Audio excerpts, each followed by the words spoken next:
Hello everyone, welcome back to my channel. Today's book review is The Last Final Girl by Stephen Graham Jones. And it's just going to be there for today because I don't want to hold it up.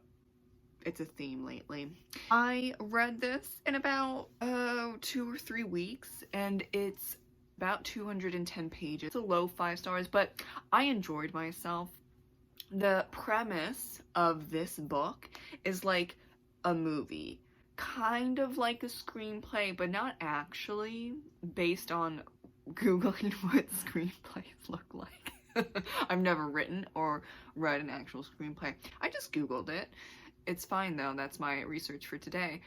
It's not like a screenplay. It is set up and written in a way that it's like a movie. Now, how do I mean? Just actually kidding about not holding the book. I'm just gonna show you what it looks like, just one page randomly.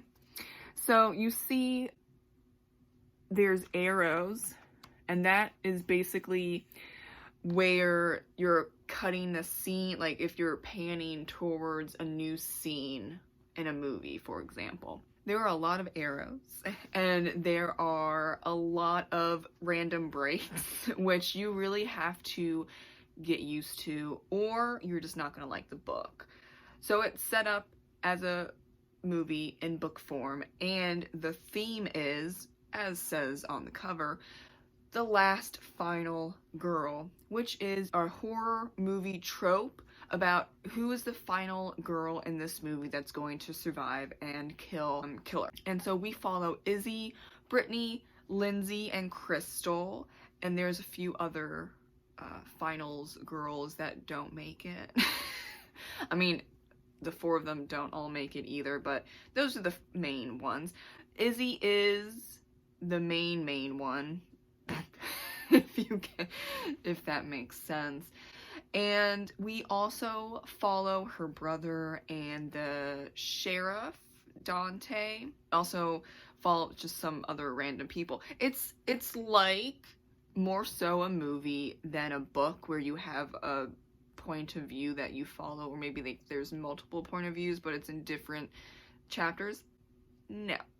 There's no chapters, there are acts. And so there's 3 acts in this book movie. And it's really just Izzy and the other girls trying to figure out this movie that they're in. And there's a lot of fourth wall breaking, and I think it's really funny. I don't know why. They understand that they're in a movie, but it's still like they're trying to figure out what's going on so they don't die. And a lot of people die. It's true. And I don't fully understand why this book gets so much hate.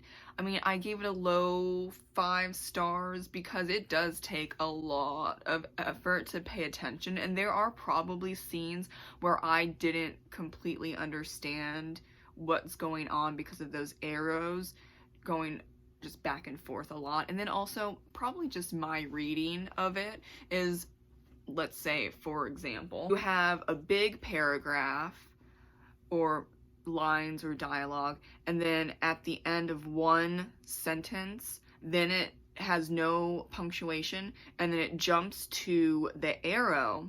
That means like it's a new camera shot, whatever you say that in movie, film, technical words, I don't know. And then there is also no punctuation or capitalization because it's going through movies and it's just moving with the motion. So, for example, how I'm reading it, I probably will sound really weird, but this is on page 65. The anchor twin nods about this and backs away to cut Jake off from another hall, evidently Jake who's slamming into pigtails when she unaccountably turns right at the worst possible moment, her papers exploding into the air.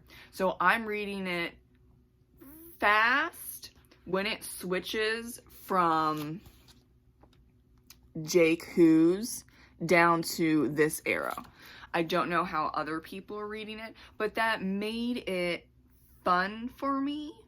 And energetic, and it kept my interest. Now, if I read it slowly and not in a way that is like a quick pan, where it happens a lot between camera shots and scenes of like a regular movie, I probably wouldn't have liked the book as much. You're not supposed to read the book as a book, but more like what I think I was doing, trying to get those arrows down as quick as possible, because there's a lot of scenes and that you're getting on, like, let's say 1 page. When it comes to those really cut scenes that you see a lot in movies, specifically horror movies, if you watch horror movies, especially, this is more like a slasher, and it was pretty easy to figure out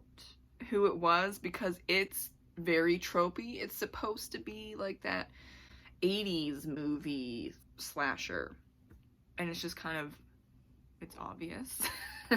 Figured out who was there's 2 killers that wear a Billie Jean mask. I figured out the first one, kind of surprised with the second one, but then I was like, oh no, yeah, that makes sense if you're basing it off, 80s slashers. But this is kind of what happens a lot in the book. Lots of cut scenes, lots of arrows. But as I said, if you're interested in reading it like a movie and not like a book, then those aren't going to mess you up too much. And I saw a lot, which is really funny, I saw a lot of people saying that it's sexist because a bunch of girls die, but a lot of boys died too, so I don't know why we're forgetting like the 6 or 7 teenage boys that die. I don't know, maybe because there's 8, I don't know, let's just say 8, there's 8 teenage girls that got slashed.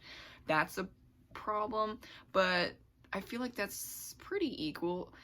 I think there is a lot to talk about why there's that obsession with the final girl and the misogyny that is or is not there depending on the movie, but I don't think that this writer is sexist whatsoever. Weird point to make, but then again, it was on Goodreads. Those types of reviews are all over the place on Goodreads. So I'm just gonna say no, I don't think the book is sexist. Could say like maybe the horror genre with slashers could be sexist. Well, that's a different topic. I think that Stephen Graham Jones is mimicking and satirizing even the slasher movie tropes and, I would say, cliches, rather than saying, oh, this is a perfect type of setup. Because there's a lot of fourth wall breaking, and there's a lot of scenes where they're written out very sarcastically, and it's a cliche. Like, he's pointing out a cliche, many cliches, in slasher 80s movies. And that's why I don't think that he or the book has any notion of sexism. I think just because a writer writes something does not mean they believe it, and we're forgetting that. Like, there are sexist points, but if he's satirizing and being very sarcastic and breaking the fourth wall in the book, my logic, maybe not yours, but my logic goes to, well, he doesn't agree with how certain slasher movies treat the women like dirt and sexualize them for no reason, especially when they're about to die and then they like flash their chest. Why do we need to see that? There are lots of movies that just show nakedness, and for men as well, but mainly nakedness for women, and you can see this in the book a few times, and it's like, why? And he actually mentions it at the near the end of the book where we, you know, face off with one of the killers.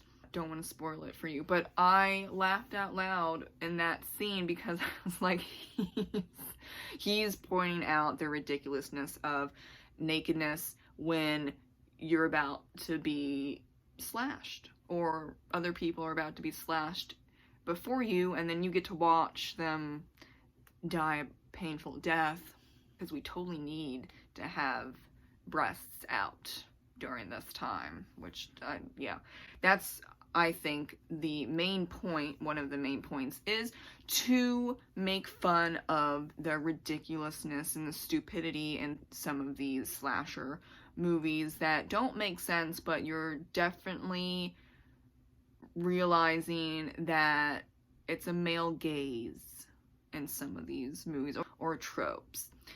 And, you know, that's what Stephen Graham Jones changed in The Only Good Indians, and I thought it was really good because the final girl in The Only Good Indians is not what you usually see.